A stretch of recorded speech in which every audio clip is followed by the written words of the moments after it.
Hi. Today I'm going to be walking through the best books that I've read in 2025. I have 5 books that I want to walk through. I would have made this longer, but I am sick. You may be able to hear that in my voice. Apologies if it's really annoying and nasally. So I've shortened the list to 5 just so I can spare my voice and my throat. And that if there's a lot of cuts in this video, I also apologize because I'm going to just be cutting out all of my coughing so that you don't have to be subjected to that. I have a bunch of different books here. I've got novels, short stories, nonfiction, so there's quite a bit of variety. Let's get straight to it. The first book is a book that I've had on my TBR for the longest time.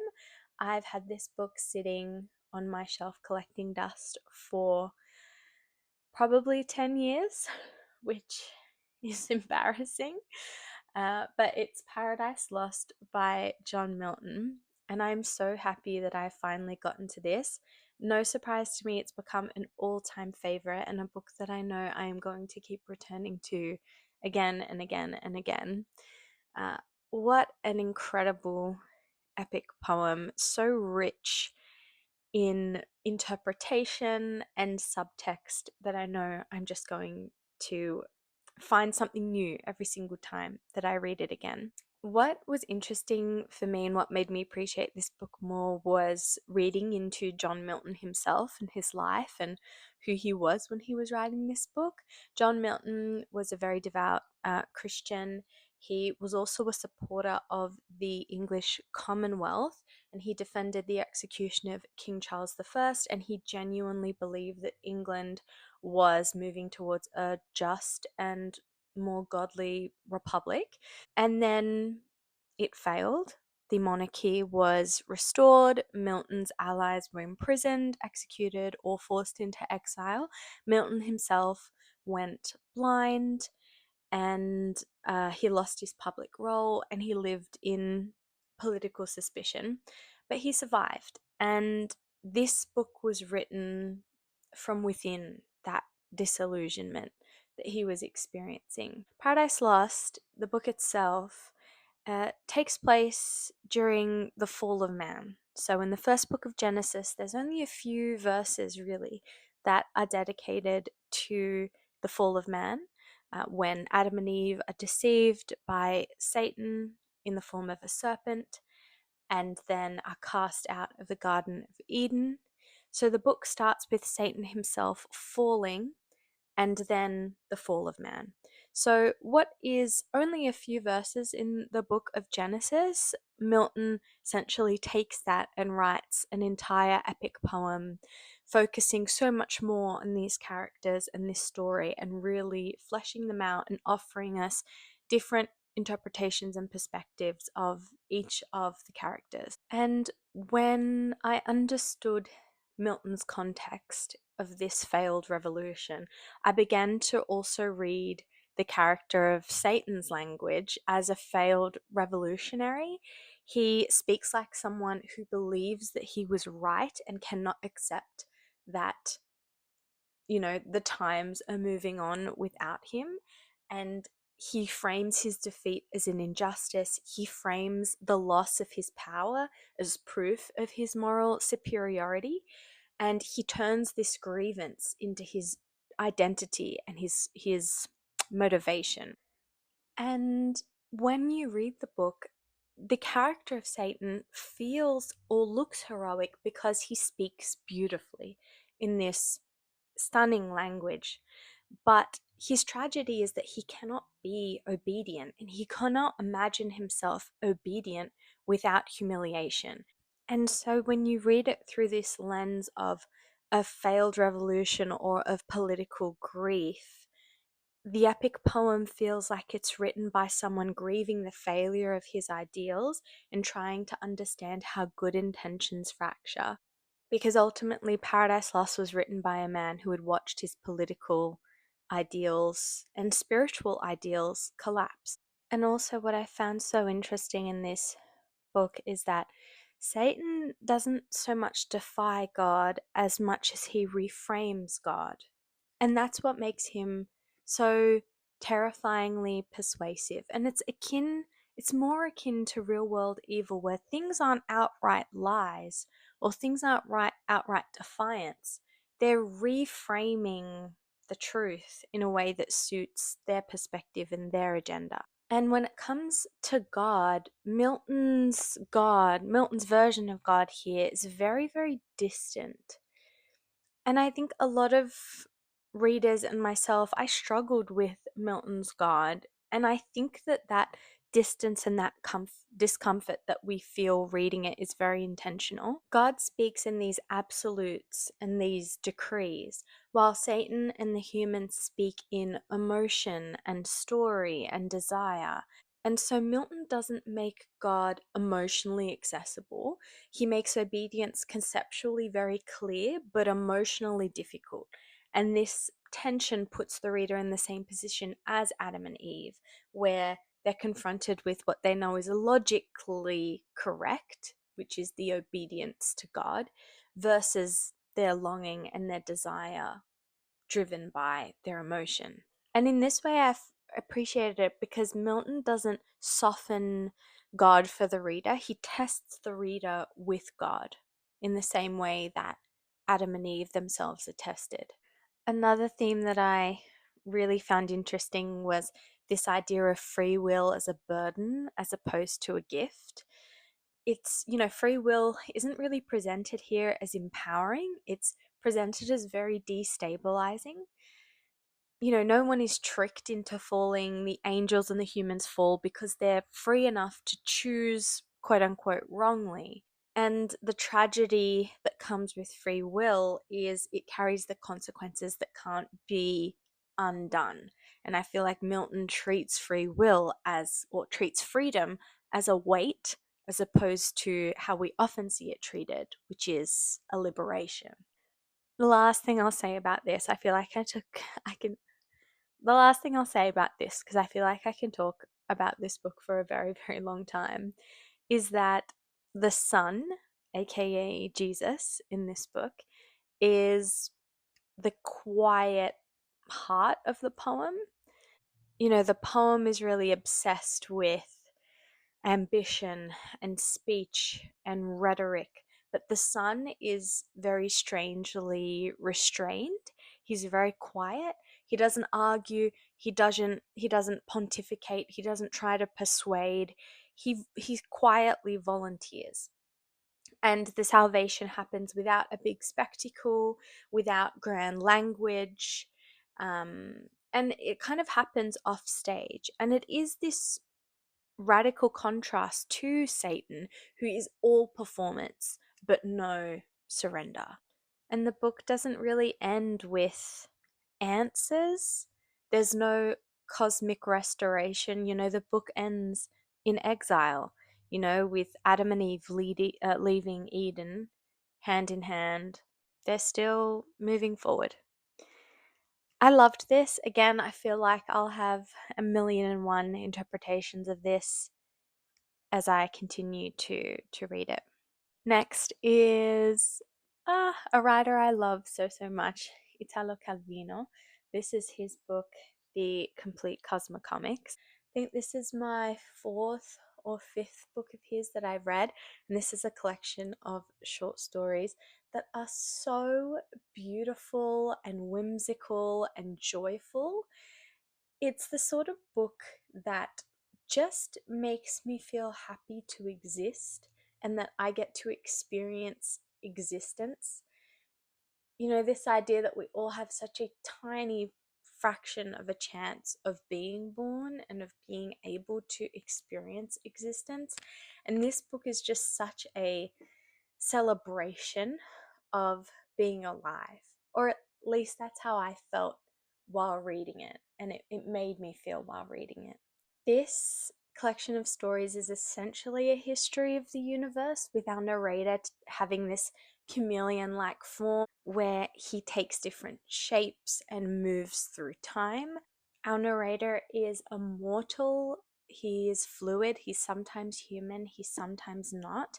and he is deeply emotional. He remembers things before language existed, and he feels heartbreak and joy and sadness. These stories do this great job of blending science and poetry, and I felt like the book really suggests that science alone or facts alone don't satisfy, and that we need meaning, we need story, we need metaphor in order to make the most of our existence. And I think the best way I can describe it is like Calvino makes you feel like the universe is something that can't be missed, and just has sparked this immense joy at being alive.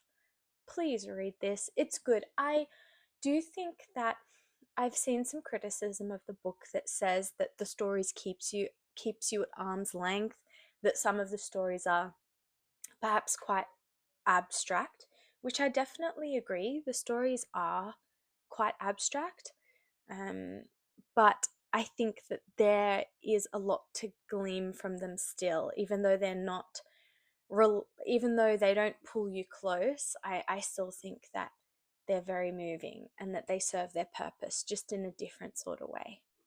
Next is a more modern book. It's more contemporary. It was written, I think, a couple years ago. This is Strega by Johanne, Lykke, Holm. I'm not sure if I'm pronouncing that correctly. I think the author is Nordic. This is such a Oh, this book is right up my alley. It's virtually no plot, or not an intense plot. It follows a group of young women who go to a remote mountain and work in this beautiful hotel. And the days are very quiet. There's essentially no guests for the first half of the book, so it's just the girls working as maids in this hotel, building friendships with one another, and moving through this new environment until a big group of guests do arrive, which takes place in the middle of the book, and then one of the girls is murdered, and then the book goes in a very different direction. This book reads like a fever dream of girlhood, and the hotel is this perfect metaphor that it's a place that consumes these women's labor while demanding their silence and their grace and essentially their self erasure. The prose is very lush, but also quite claustrophobic. The sentences are on the shorter side. It feels like you're slowly being absorbed into someone's dream, or really someone's nightmare. Um, Again, I don't think the book is for everyone. If you need a lot of plot in your books, you may not enjoy this, but if you love plotless, dreamlike, lush narratives, then I think you'll really enjoy Strega. Oh, the next book is The Diary of Anais Nin, Volume 7. I have been reading The Diaries of Anais Nin for the past 5 or 6 years, a very, very long time.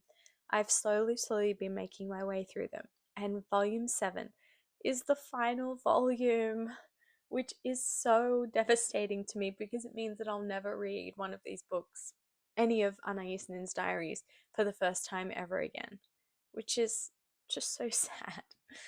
Um, Anais Nin's diaries have been one of the most important pieces of writing to have ever entered my life. I've spoken about Anais Nin in the first video that I've ever done here, where I talk about her continuous novels called Cities of the Interior, which also mean a lot to me.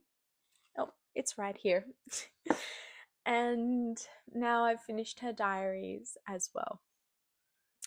By volume 7, Anais Nin is no longer discovering herself, but she's sort of reckoning with the self that she's created. The volume has a lot more honesty, a lot more emotional exhaustion, and fractured relationships, and the tension between artistic freedom but also responsibility, or like emotional responsibility. It's a lot less romantic than earlier volumes and far more sobering. And she's sort of reckoning that desire doesn't liberate without its consequences. It reminds me a lot of Jack Kerouac.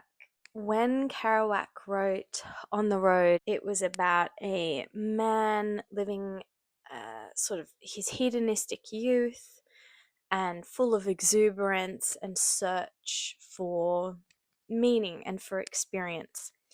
Then, as Kerouac got older, he wrote Big Sur, which is a very, very different novel and a very, very different Kerouac. It's far more sobering, it's far more down to earth, and it's fascinating reading them to see the change, the transition from Kerouac, who wrote On the Road, to the Kerouac who writes Big Sur. And I experienced a similar feeling of transition when I was reading Anais' diaries. The diarist of volume 1 is not the diarist of volume 7. And what I also find so interesting about Anais' diaries is that she is not a confessional diarist in the traditional sense. She sort of participates in this act of self myth making. She edits herself even as she's revealing herself to us. And what I find so fascinating about her is this awareness that performance and truth coexist. She is shaping her legacy even as she is living it. I just love it. But yes, this is Anais after the glamour starts to wear thin. The final book that I have for this video is What Have You Left Behind by Bushra al-Maqtari. This book is journalistic reportage. Bushra al-Maqtari in 2015 travels to Yemen to document the Yemeni civil war. This is very similar to the work of Svetlana Alexievich, who has a similar style. You may have heard of Voices of Chernobyl, in which Svetlana Alexievich travels and speaks with the people who were affected by the Chernobyl nuclear disaster. Bushra al-Maqtari spends 2 years in various parts of Yemen and collects the testimonies and accounts of people in Yemen who are experiencing the civil war.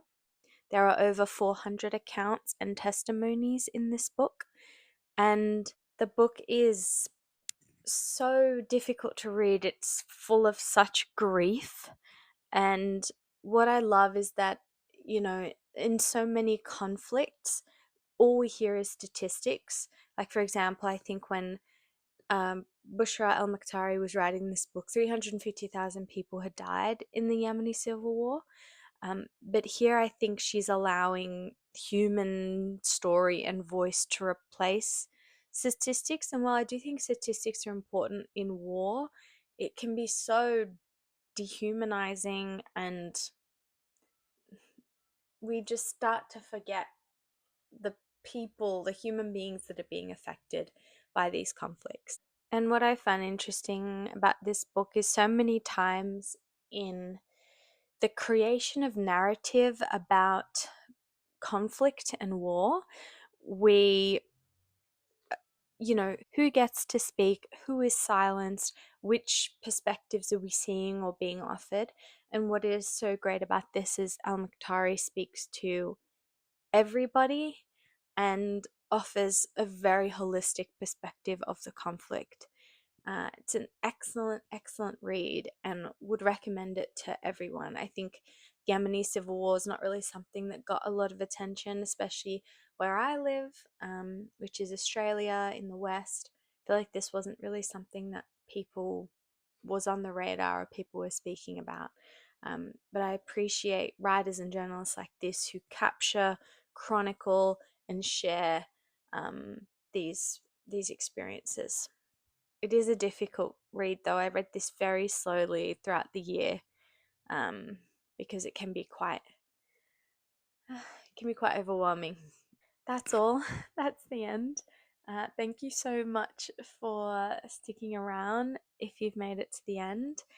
Like I said, I would have loved to make a video with more books that I read during the year, but I am unwell, and 5 was really all I could speak to. But hopefully, I'll be able to make some longer videos with more recs in the future. Thanks so much for watching. Bye.